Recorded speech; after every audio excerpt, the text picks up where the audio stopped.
the opportunity to engage with your parents, families, caregivers, all your stakeholders is super, super important, obviously. And during the pandemic, what we learned as we talked with all of our superintendents and that there are so many ways to do that, right?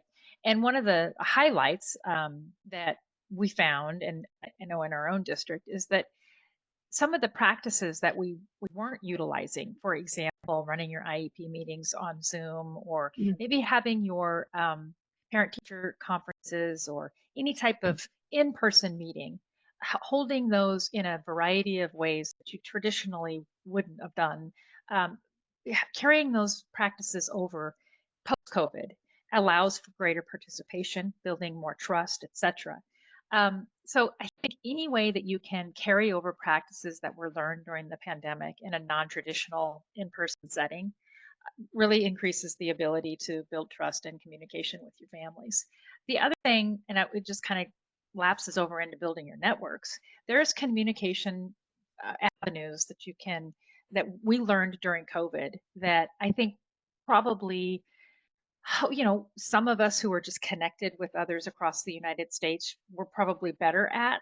But because of COVID, we were forced to use our social media platforms differently, just connect with others.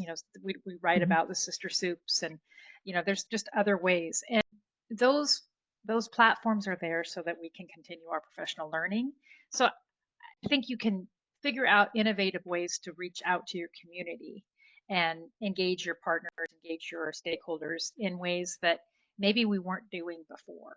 And just make sure that parents and family and caregivers feel connected as they did during COVID. It's Mm. so easy to fall back into the old way of doing things. And it's a hard lesson, but we can't do that. We've got to make sure that folks still feel as connected as they did when they had to. I know I hate to say this, but they had to get their daily message about our classrooms going to be closed or how many um, quarantines do we have.